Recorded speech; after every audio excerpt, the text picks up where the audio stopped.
Buenas noches, estimados oyentes. Yo me llamo Larisa, soy traductora e intérprete y guía de San Petersburgo. Buenas tardes, perdón.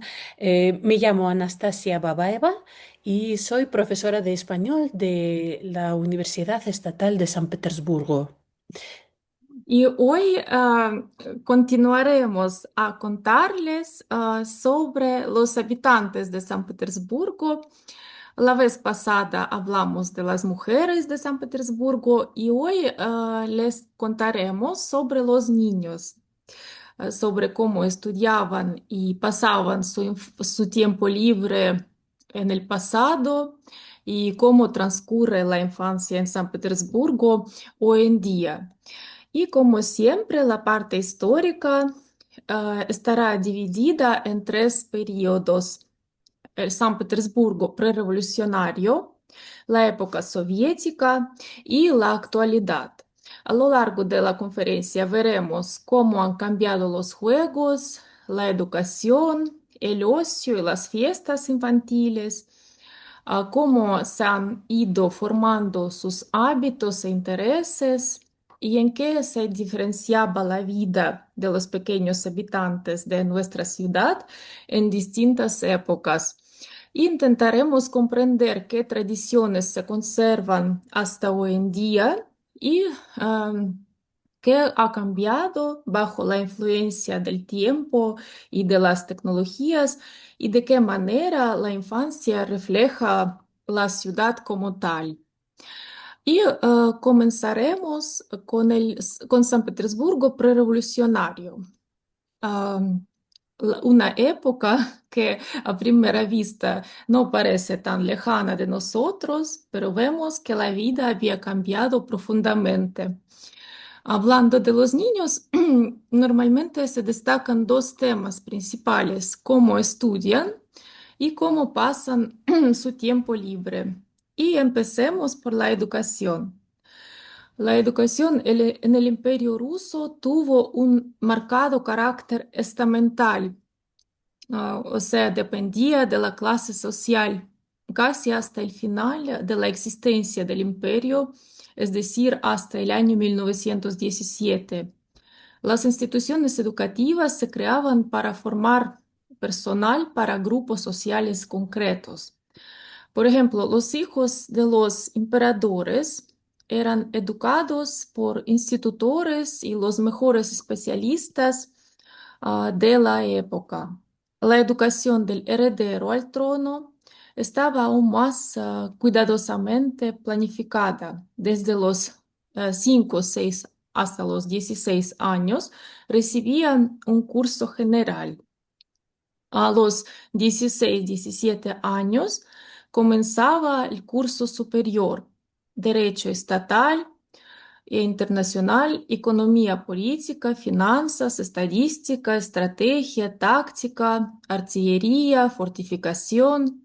Por ejemplo, Nicolás II fue examinado en Derecho y Finanzas por Konstantin Победоносцев, el colaborador cercano de su padre Alejandro III, mientras que economía le enseñaba Nicolai Bunge, el antiguo ministro de Finanzas.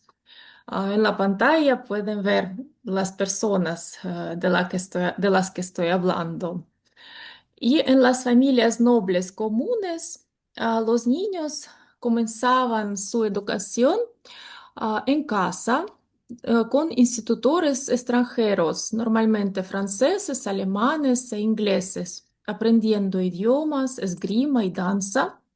Y posteriormente continuaban con frecuencia sus estudios en instituciones de élite. Entre los nobles también existía una jerarquía educativa. A los hijos de alta nobleza ingresaban a los cuerpos de pajes, los así llamados, eran instituciones de élite orientadas al servicio de la guardia y en la corte imperial. Por ejemplo, el cuerpo de pajes de Su Majestad Imperial y los cuerpos de cadetes preparaban a un grupo más amplio de la nobleza para el servicio militar con intensa disciplina y entrenamiento. Por ejemplo, el primer cuerpo de cadetes. También existían instituciones educativas civiles de élite, como por ejemplo el Liceo de Tsarskoye Selo, donde estudió el poeta Alexander Pushkin, y los gimnasios. El gimnasio más prestigioso de San Petersburgo era el primer gimnasio de San Petersburgo. Allí estudiaban exclusivamente hijos de nobles. Posteriormente, los niños podían ingresar a instituciones superiores, militares o civiles, como universidades, academias militares, y las niñas eran educadas principalmente en casa. Sin embargo, en el año 1764 se fundó el Instituto Smolny para las doncellas nobles. Sus egresadas solían convertirse en damas de la corte y podían aspirar a matrimonios ventajosos, y más tarde surgieron otras instituciones educativas de élite para niñas. Los hijos del clero recibían una educación dentro de un sistema cerrado, es decir, pasaban para una preparación especial para el servicio, por una preparación especial para el servicio religioso posterior. De los 6 a 7 años asistían a escuelas eclesiásticas, por ejemplo, a la escuela eclesiástica Alejandro Nevsky. El siguiente nivel, es decir, la educación media, correspondía a los seminarios. Si hablamos de San Petersburgo, es el Seminario Teológico de San Petersburgo. Y para la élite, es decir, la educación superior, estaba previsto el ingreso a las academias. En San Petersburgo es la Academia Teológica o Eclesiástica de San Petersburgo. Y la educación de los hijos de los comerciantes dependía de la riqueza familiar. Hasta mediados del siglo XIX, la educación era principalmente doméstica. Luego los hijos comenzaron a asistir a escuelas comerciales donde recibían educación general, estudiaban contabilidad, comercio y 2, 3 idiomas. Los comerciantes ricos elegían gimnasios clásicos, por ejemplo, los gimnasios número 2, 3, 5 y 7 de San Petersburgo, o escuelas reales, como la primera escuela real de San Petersburgo. Se centraban en una educación técnico-matemática y ofrecían la posibilidad de ingresar a la universidad, por ejemplo, al Instituto Tecnológico o a la Universidad de Ingenieros de Caminos. Los hijos de los pequeños burgueses o de los ciudadanos comunes, es decir, los habitantes urbanos de menor rango, pequeños comerciantes, artesanos, propietarios que pagaban impuestos y tributos, recibían una educación breve, principalmente práctica, y con frecuencia gratuita o de bajo costo. Comenzaban en escuelas parroquiales. Luego podían continuar en escuelas urbanas, municipales o artesanales. Y la educación de los campesinos, que constituían aproximadamente el 75-80% de la población, era muy limitada y deficiente. Los niños aprendían principalmente en casa, a través del trabajo, la imitación de los adultos y las tradiciones populares, y a los 14, 15 años ya se consideraban trabajadores. Algunos asistían a escuelas parroquiales donde la enseñanza duraba 2 o 4 años. Pero incluso hacia finales del siglo XIX, la alfabetización entre los campesinos apenas alcanzaba el 5 o 10%.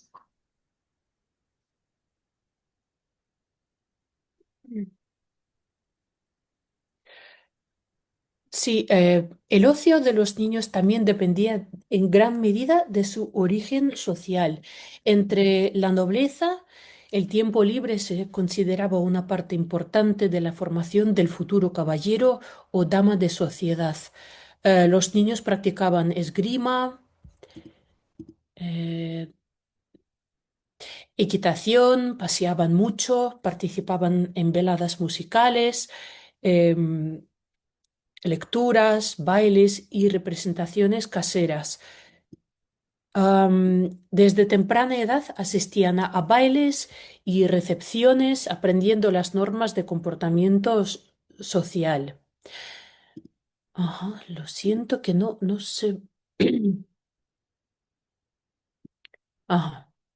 Los hijos de comerciantes combinaban tradiciones populares con aspiraciones a un estilo de vida aristocrático. Asistían a bailes y reuniones, participaban en fiestas familiares y representaciones domésticas.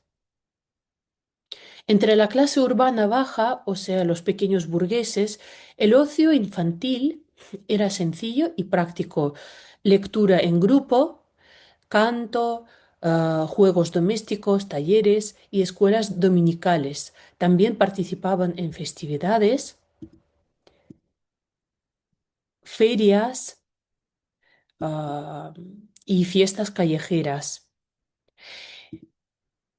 En el entorno campesino, los juegos estaban estrechamente ligados al trabajo. Los niños imitaban a los adultos, participaban en rituales y los juguetes artesanales em, ah, los preparaban para la futura vida y trabajo comunitario.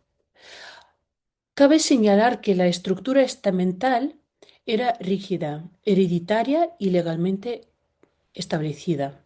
El paso de un estamento a otro era posible, pero en la mayoría de los casos muy difícil. Principalmente ocurría a través del servicio, la educación, la actividad económica y méritos especiales. Por ejemplo, un campesino podía convertirse en ciudadano común pagando un rescate. Un pequeño burgués podía ascender al comerciante acumulando capital y un comerciante, para obtener la nobleza, debía dedicarse a la filantropía, ser mecenas o tener méritos excepcionales para la patria. Además, a finales del siglo XIX surgió un grupo social notable llamado un ruso raznachince, personas de distintos rangos y títulos que no pertenecían a ningún estamento oficial y se destacaban gracias a la educación. Por lo general eran médicos, abogados, ingenieros o maestros. Los hijos de quienes ascendían a un estamento superior adquirían automáticamente nuevas oportunidades, y así, solo hacia finales del siglo XIX, la estructura estamental se volvió menos rígida. Aquí la diapositiva. Sin embargo, los ascensos desde los estamentos más bajos a los superiores, sin pasar por los intermedios, ya se daban en el siglo XVIII. Un ejemplo destacado es Mikhail Lomonosov, uno de los fundadores de la Universidad Estatal de San Petersburgo. Es un caso clásico de autodidacta que superó casi todas las barreras del sistema estamental del siglo XVIII, gracias a la educación, la ciencia, méritos personales y la fortuna. Nació en una familia campesina en la región de Arcángelsk. Su padre dirigía una asociación de pescadores, era propietario. A los 19 años, Mikhail partió a pie en secreto hacia Moscú, ingresó en la Academia Eslavónica Griega Latina, haciéndose pasar por noble, y en 1736 fue enviado a la Universidad Académica de San Petersburgo. Rápidamente se integró en los círculos académicos superiores, obtuvo el título de profesor de química y adquirió estatus de noble. La familia de Lomonosov pertenecía a un grupo especial de campesinos pomores que vivían en la costa de los mares Blanco y de Barents y que no eran siervos de gleba, es decir, no eran propiedad de un terrateniente. Sin embargo, seguía siendo una familia campesina simple, aunque acomodada. Por ello, eh, su destino parece verdaderamente extraordinario. Y luego ya empezó el periodo soviético, los años 20. Después de la revolución de 1917, a comienzos de la década de los años 20, Petrogrado, así se llamaba San Petersburgo en esa época, se encontraba en una situación muy difícil. Muchos niños habían quedado huérfanos debido al hambre, las enfermedades y la guerra civil. En la ciudad aparecieron decenas de miles de niños de la calle que vivían en sótanos, áticos, vagones abandonados, buscando comida de manera improvisada. A partir de los primeros años de la década de 1920 se creó el movimiento pionero, así como hogares infantiles y comunas de trabajo. La comuna de trabajo más popular, la más famosa para adolescentes en esta época, para adolescentes en situación difícil, era SHKID. Es una abreviatura que significa en ruso Escuela de Dostoyevsky, ubicada en la avenida Staropetergovsky. Ahí se enseñaba, disculpen, ahí se enseñaba em, a los... Ah, Настя, ¿podrías por favor continuar? Ah, Ah, se te oye. Bueno, ok. ¿Se me oye? Sí. Ujú. Sí, Ahí se te se oye. enseñaba a los ex niños de la calle disciplina, trabajo y autogestión. Esta comuna está descrita en el libro de Grigori Belich ah, y Leonid Pantileev, que así se llama La República Shkit. Por cierto, si les interesa la vida de los niños de aquella época, existe una muy buena película, La República Shkit. No está disponible en español, pero pueden verla en ruso con subtítulos en inglés. En inglés se llama The Republic of Shkit. Y hacia la década de los años 30, la situación de los niños de la calle había sido prácticamente erradicada. Surgieron los palacios de pioneros, círculos educativos, secciones deportivas, y la educación escolar obligatoria. La mayoría de las familias vivían en apartamentos comunales, en estrechez y la pobreza. Fue en esos años cuando comenzó a formarse la nueva generación soviética. Y así transcurrieron los años 30 y adelante estaban los años 40, un tiempo de duras pruebas para Leningrado. Hablemos de los años 40. Aquí precisamente se trata de los niños del sitio del asedio de Leningrado.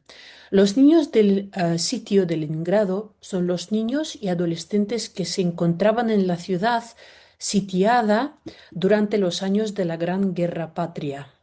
Al inicio del sitio, en la ciudad quedaban unos 400, de 400 a 500 mil niños. Durante 872 días vivieron junto a los adultos en condiciones de hambre, frío, bombardeos constantes y casi total ausencia de vida normal.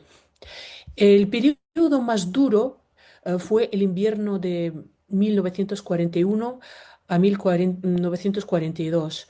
La ración de pan para los niños era de apenas 125 gramos al día. Un pedacito pequeño, a menudo mezclado con tortas de prensa o pulpa vegetal. Muchos morían de desnutrición en las calles. En los recuerdos de los supervivientes se repite a menudo la frase, es entonces que dejamos de ser niños. En los apartamentos la temperatura bajaba hasta -15, -20 grados, se calentaban con muebles y libros quemándolos.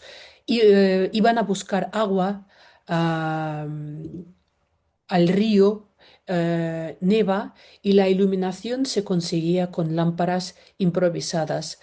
Los niños hacían cola por pan, llevaban agua, estaban de guardia en los tejados y ayudaban a los adultos. Trabajaban junto a ellos en las fábricas. Por ejemplo, Vera Tíjova, de 15 años, trabajaba en 1943 como tornera de tercer grado en una de las fábricas de Leningrado, cumpliendo hasta 1,5 normas adultas. Fabricaba hasta 360 piezas para proyectiles en un turno de 12 horas. Su fotografía junto a la máquina, tomada por el corresponsal de guerra Vasily Fedosiev, recibió el apodo de la Gioconda del sitio, por su enigmática sonrisa que recordaba a la Mona Lisa. A pesar de las condiciones de aquella época, las escuelas seguían funcionando. Las clases duraban 20 a 25 minutos. Los niños se sentaban con abrigos y guantes, escribiendo en pedazos de periódicos. Sin embargo, muchos ya no podían estudiar debido a la debilidad y la enfermedad. Ah, los niños crecían rápidamente, cuidaban a familiares enfermos, se convertían en sostén de la familia y enterraban a sus familiares. Muchos quedaron huérfanos. Desde la primavera de 1942 comenzó la evacuación masiva a través del lago Ládoga, que era la única ruta de transporte que conectaba el Leningrado sitiado con el resto del país. De ahí proviene el nombre Camino de la Vida. En invierno, la evacuación se realizaba sobre el hielo en camiones y autobuses, en verano en barcazas y barcos. El trayecto era peligroso y muchos murieron en el camino, pero para los evacuados a menudo significaba salvación. Em, la ciudad intentaba de algún modo apoyar a los niños. Incluso en el terrible Año Nuevo de 1942. Eh, entonces se decidió organizarles una fiesta. Se trajeron más de 1.000 abetos naturales de los suburbios. En los teatros se representaban obras como El Tábano o Los Tres Mosqueteros, interrumpidas frecuentemente por alarmas después de los... Después, los niños recibían sopa con fideos, cereales, gelatina y pan con salchicha. Para muchos fue la única verdadera fiesta durante el sitio. Am, los documentos más trágicos del sitio son los diarios infantiles. El más famoso es el diario de Tania Savicheva, una niña de 11 años de Leningrado. Tania nació el 23 de enero de 1930, siendo la menor de una familia numerosa. Entre diciembre de 1941 y mayo de 1942, durante los meses más difíciles del sitio, Tania registraba las fechas de fallecimiento de sus familiares. El diario consta de solo 9 breves anotaciones, sin detalles ni emociones. Solo nombres, fechas y horas de muerte de sus familiares. Esta extrema brevedad lo hace especialmente conmovedor. Actualmente en sus pantallas pueden ver el texto del diario traducido al español, las fechas, las horas en las que morían sus familiares, uno tras uno. El diario termina con las palabras: los Savichev murieron, o murieron los Savichev, murieron todos, solo quedó Tania. Tras la muerte de su madre en mayo de 1942, Tania fue evacuada por el camino de la vida. Sobrevivió al sitio, pero las consecuencias del hambre y la desnutrición fueron tan irreversibles que el 1 de julio de 1944 falleció en el hospital del pueblo de Shatki, actual región de Nizhny Novgorod, a los 14 años. El diario fue encontrado por su hermana Nina, que regresó a Leningrado. Hoy se conserva en el Museo Estatal de Historia de San Petersburgo. Copias de sus páginas se exhiben en el cementerio conmemorativo de Piskarovskoye y en otros lugares de memoria del sitio. Ya en la posguerra se publicaron otros diarios de niños de Leningrado, de Misha Tijomirov, Lena Mujina, Yura Rybinkin. El diario de Lena Mujina se publicó en inglés con el título The Diary of Lena Mujina. Fragmentos del diario de Yura Rybinkin ah, fueron incluidos en el libro de ah, Ales Adamovich y Daniel Granin, el libro del sitio, que fue traducida al inglés bajo el título The Book of the Blockade. Existen muchas obras dedicadas al sitio de Leningrado, no solo diarios infantiles. Estos libros también contienen recuerdos de la infancia de aquellos años. Hay traducciones al español, por ejemplo, el libro de la conocida filóloga de Leningrado, Lidia Ginsburg, superviviente del sitio. Ah, Notas de una persona del sitio, así está titulado el libro. En español también, en inglés, también hay libros de autores extranjeros sobre el sitio ah, disponibles en español y son de Michael Jones, El sitio de Leningrado, David Glantz, La batalla por Leningrado, 900 días asediado por la Wehrmacht. Harrison Evans, Salisbury, Los 900 días del sitio de Leningrado. Estas obras tampoco dejan de lado la experiencia de los niños durante el sitio. Y después de la guerra, ya en los años 50, vienen los años 50, 80, estas décadas fueron décadas de estabilidad. En general, la vida era relativamente tranquila y próspera.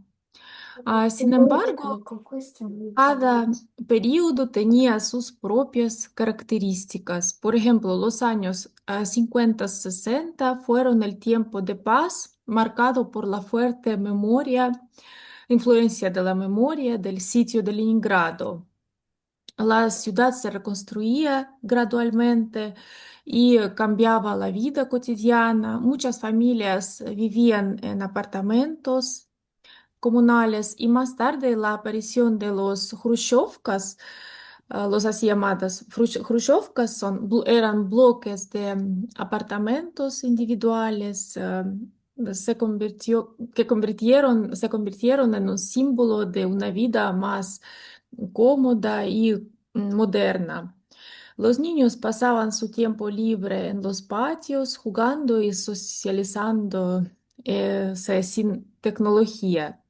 El cine, las bibliotecas, los palacios de pioneros y los campamentos de verano formaban su ocio y su visión del mundo. Y los años 70, 80 ya era otra época, cuando apareció una generación más autónoma. Apareció cierta protesta contra el colectivismo y la oficialidad, así como la cultura informal. Los adolescentes escuchaban las bandas musicales Aquarium, Kino y muchas otras bandas de rock de Leningrado. Y si hablamos en general de los recuerdos de la infancia soviética, en estos recuerdos aparecen frecuentemente los juegos de patio. Las niñas jugaban a la rayuela, dibujaban casillas en el pavimento con tiza y saltaban sobre un pie, lanzando y empujando una piedra en cada casilla por orden, sin poder cometer errores. También jugaban a los saltos con la goma, estiraban una goma en los tobillos y saltaban siguiendo esquemas, aumentando la altura gradualmente. Todos los niños jugaban al escondite, escondiéndose por todo el patio, sótanos, áticos y detrás de garajes. Este era el juego más popular. También jugaban a cazadores y ladrones. Un equipo, los cazadores, buscaba y atrapaba al otro, a los ladrones, que dejaba marcas con tiza. Podían jugar durante horas por todo el barrio. También juegos populares de aquellos tiempos eran pilla pilla, atrápame, socorro. Estos eran juegos clásicos de perseguir y ser perseguido. En cuanto a las golosinas favoritas de los niños de la época soviética, se pueden mencionar helado paleta leningradskoye, crème brûlée, cono de helado. ah, Habían varias heladerías famosas en la ciudad. Habían muchas, pero las más famosas eran Snezhinka, copo de nieve, Lягушатник o charca de ranas en español. El helado se servía en copas de metal. Se podía acompañar con jarabe, chocolate o nueces. También la gente recuerda los petits sus, las tartaletas, los pasteles de hojaldre con crema, pasteles de chocolate, que por la forma se llaman cartoshkas o patatas, pueden verlas abajo. Dulces Mishka на севере o oso en el norte en español, белочка, ardillita, grillage o crocante, producidos por la fábrica de Leningrado que lleva el nombre de Nadezhda Krupskaya. Ah, en los años 90, a comienzos de los años 90, se produjeron cambios bruscos. La Unión Soviética se disolvió y la vida de personas cambió radicalmente, como sabemos. Esta generación se encuentra en la transición entre la época soviética y la nueva era. Se cerraban fábricas y institutos de investigación. Los niños en gran medida quedaron a su propio cuidado, jugando en los patios y en la calle. La ciudad, aunque seguía siendo hermosa, no estaba en su mejor estado. Las calles no se reparaban, los edificios no se mantenían. Terrenos baldíos, edificios abandonados y mercados improvisados formaban la infancia de los años 90. Al mismo tiempo, el mercado se inundó con productos extranjeros, chicles Orbit, Steamerl, barras de chocolate Mars, Snickers, papas fritas Lay's y Pringles, muñecas Barbie, videoconsolas Dendy. Algunas familias am, se enriquecieron rápidamente compraban propiedades y coches extranjeros, aparecieron discotecas. Los sitios famosos de aquella época eran, por ejemplo, Continente y Metro. Ah, Así se llamaban las discotecas famosas de los años 90.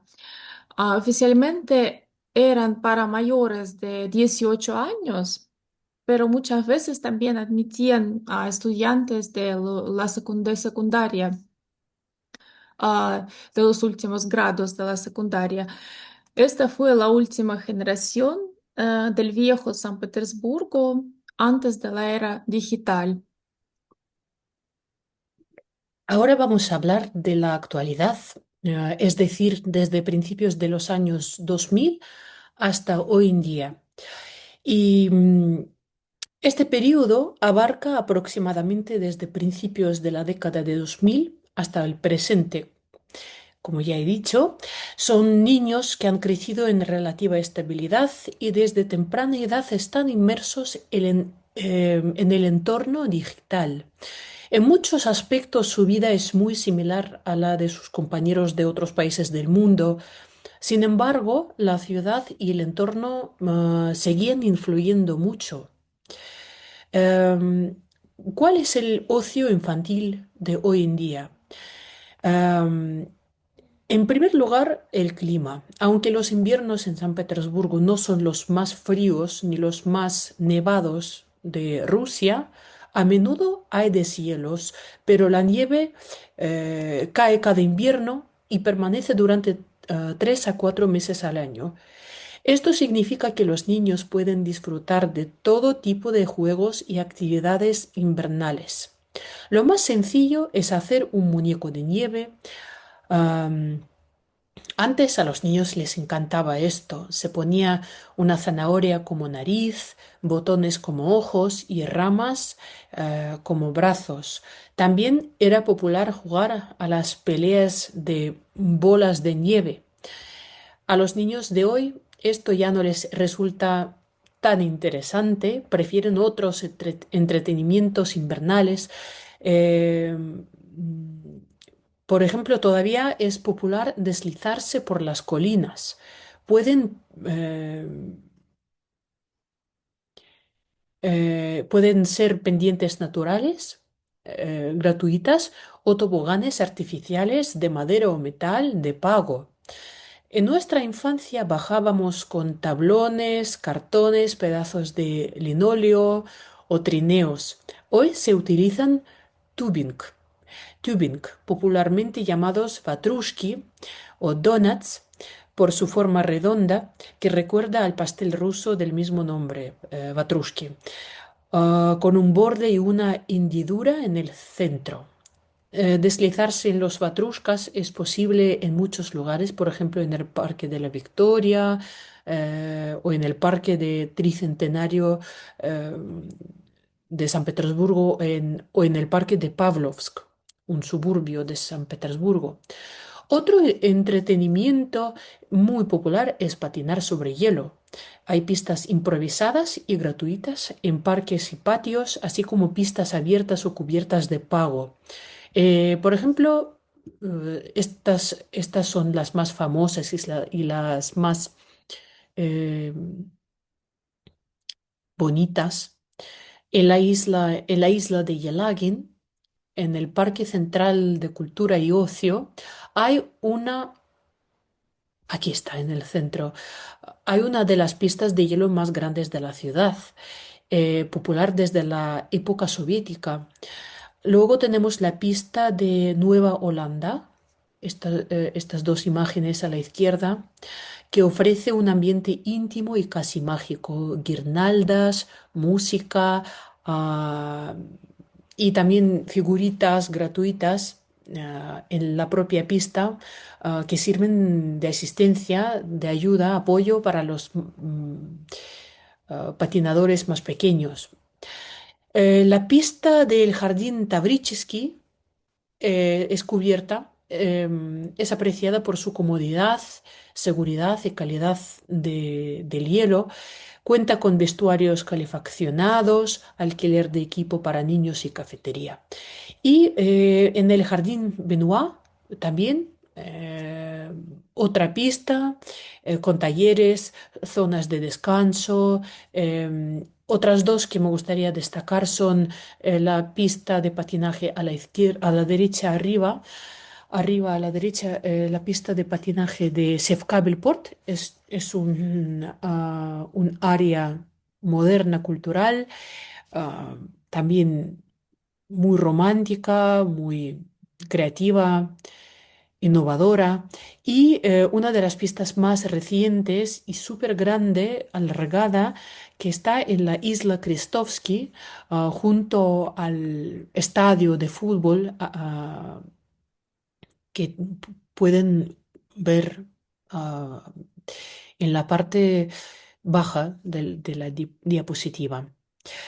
Por cierto, si no me equivoco, cada día de 9:30 a 11:30 se puede ir a patinar ahí totalmente gratis. Eso hay que reconocer que es muy buena oferta. Eh, Aparte de lo que se puede hacer fuera, ¿qué otras diversiones se ofrecen en nuestra ciudad eh, para los más pequeños y los adolescentes? Entre otros entretenimientos disponibles durante todo el año, son muy populares el circo en Fontanka y el zoo de San Petersburgo. Eh, y como, bueno, a, a pesar de que la percepción de estos espectáculos y de este tipo de ocio ha podido cambiar mm, a lo largo de los años, incluido en Rusia, bueno, a los niños les sigue encantando visitar tanto el circo como el zoo. Em, este es el circo en el Fontanka, en el río Fontanka, en el centro de nuestra ciudad. Es el primer circo de piedra permanente de Rusia, creado en 1877 por el jinete y domador italiano Gaetano Ciniselli. Cuenta con una enorme arena de 42 metros y una cúpula sin soportes, con números de animales, osos, elefantes, payasos, acróbatas.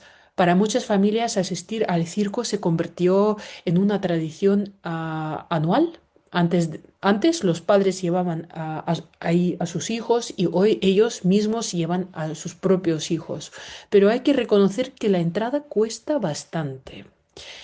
Y em, el Parque Zoológico de San Petersburgo fue abierto en 1865 eh, e introduce a los niños a más de 650 especies de 650 especies de animales, desde jirafas hasta pingüinos. En invierno funcionan recintos cubiertos y en verano amplios paseos. Se puede disfrutar de amplios paseos al aire libre. Para muchos sanpetersburguenses, burgueses, el primer encuentro con el mundo animal ocurre aquí. A los niños también les gusta visitar el acuario Planeta Neptuno. Bajo la cúpula se reúnen millones de litros de agua y miles de habitantes marinos como peces, batomorfos y otros seres del mundo submarino. Otros lugares favoritos son los parques acuáticos, como el famoso y quizás el más grande parque acuático que se llama Peterland.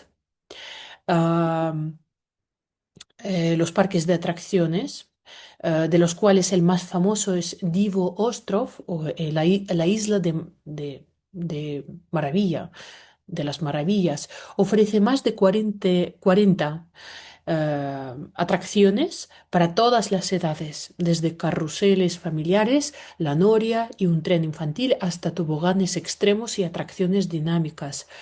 También son populares los entretenimientos relativamente nuevos, por ejemplo, eh, los parques de tirolinas y cuerdas, centros de trampolines, pistas de patinaje sobre ruedas, rocódromos, laser tags o juegos, centros de juego de láser y sitios de juego de paintball. Hoy en día, San Petersburgo ofrece, como han podido verlo ustedes mismos, ofrece una enorme variedad de actividades interactivas y activas para niños. El formato de las fiestas de cumpleaños infantiles también ha cambiado. Por ejemplo, en los años 90 se solía celebrar en casa, invitando a compañeros y amigos. En la mesa había comida casera preparada por la madre o la abuela. A los niños les encantaba la limonada y el champán de niños sin alcohol. Jugaban a juegos de mesa juegos intelectuales o juegos de retos. eh, Se ponían pequeños objetos como envoltorios, chicles, llaveros en una bolsa. El director del juego, bueno, el principal del juego, la persona principal del juego sacaba una cosa y asignaba al dueño una tarea. Cantar, bailar, imitar a un animal. Es decir, antes las fiestas de cumpleaños las organizaban los papás, pero hoy en día los cumpleaños infantiles se han hecho muchísimo más variados y comercializados. Los niños participan en actividades o sea, participan en actividades mientras los papás descansan, también sentados a la mesa, eh, eh, comiendo y a veces consumiendo. Son populares los centros de entretenimiento y los estudios temáticos, eh, donde se puede disfrutar de varios juegos de aventura, parques acuáticos, parques de trampolines y de cuerdas, cafés infantiles con espectáculos, talleres y animadores, con diferentes shows de burbujas, pompas, de jabón, etcétera. La lista no termina. Em, y se puede elegir un paquete completo con un animador, personajes disfrazados y toda una sesión de fotos y vídeos profesionales. Una locura eh, que cuesta mucho, hay que reconocerlo, pero es muy impresionante.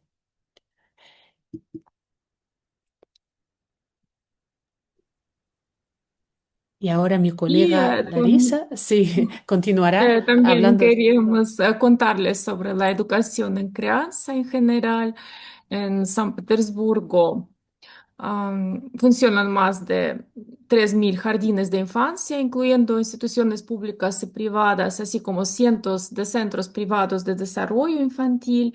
El costo de un jardín de infancia privado en San Petersburgo varía entre 20.000 rublos, o sea, 220 euros, y 880 euros al mes, dependiendo de la ubicación, las instalaciones y los servicios adicionales.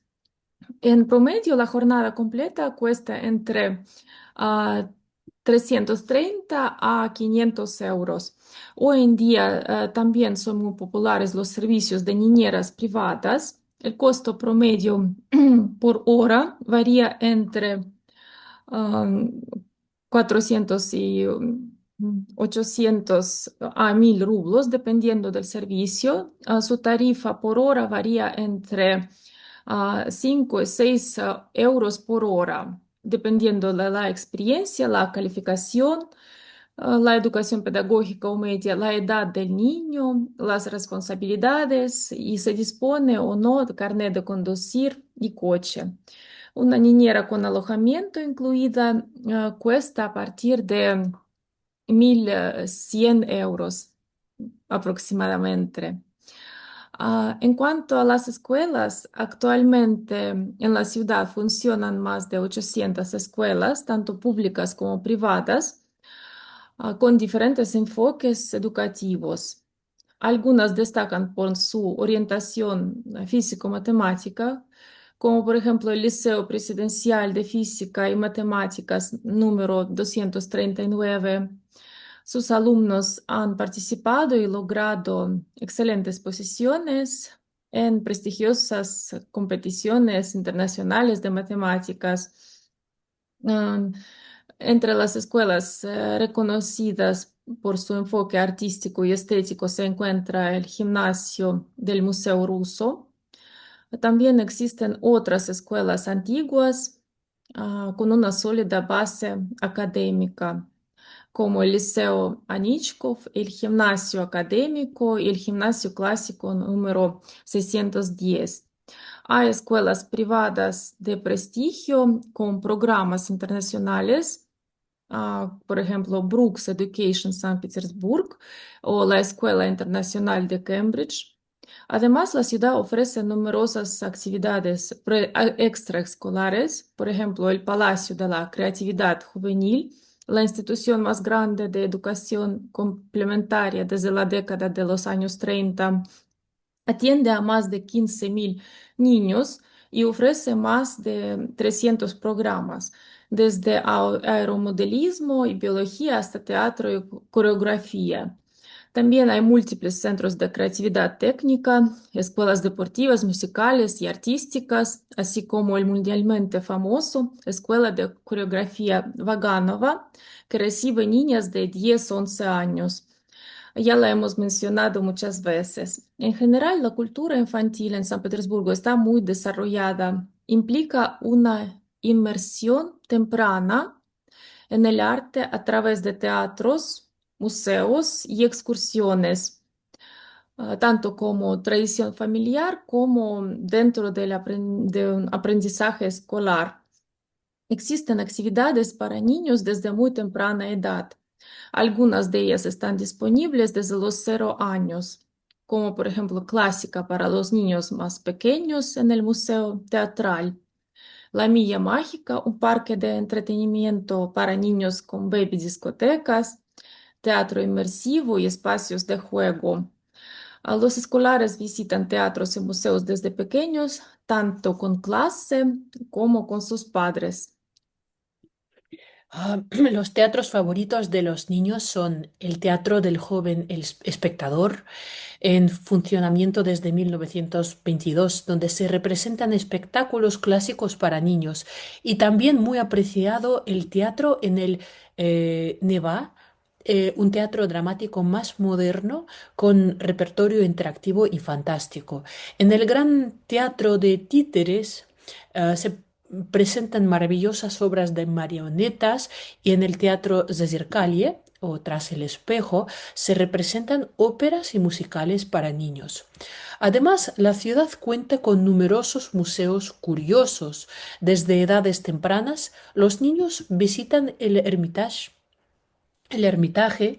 y con visitas guiadas, interactivas, y el Museo Ruso, que ofrecen programas y excursiones especiales.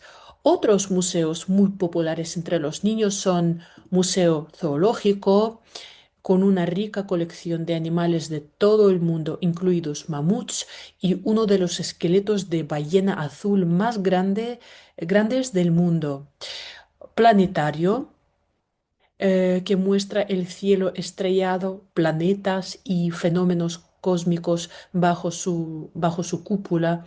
Museo del Pan, que cuenta la historia del pan en Rusia, destacando el papel del pan durante el sitio de Leningrado. Museo del Agua, dedicado a la historia del suministro de agua en San Petersburgo y cuestiones ecológicas modernas. El Museo Gran Maqueta, una enorme maqueta interactiva de Rusia con trenes en movimiento, ciudades y cambios de día y noche. Museo del Metro, que representa la historia de la construcción del metro de San Petersburgo y sus características de ingeniería únicas. Y bueno, también hay museos interactivos modernos, por ejemplo, Labyrinthum, es como el laberinto de cerebro, de la mente, ofrece más de 100 exposiciones que demuestran las leyes de la física, la química, la óptica y otras ciencias mediante experimentos. Kidburg es una ciudad interactiva de profesiones para niños donde pueden probar diferentes oficios de forma lúdica y aprender los fundamentos de la vida adulta. Además, hay muchas excursiones para niños en autobús, a pie y juegos de aventura, de escape. Esto es solo una parte de lo que San Petersburgo ofrece a los niños. Como pueden ver, la elección es enorme. Bueno, Larisa, ¿te gustaría hacer la conclusión, concluir nuestra Sí, conferencia? y bueno, sí, esto es todo lo que queríamos contarles hoy. Esperamos haber logrado mostrar cómo vivían los niños de San Petersburgo antes de la revolución, durante la época soviética y cómo viven hoy. Como pueden ver, son vidas y oportunidades completamente diferentes. Y en la próxima ocasión los invitamos a la última conferencia de esta serie, en la que hablaremos de otra categoría de habitantes de la ciudad, los animales. Muchas gracias por su atención.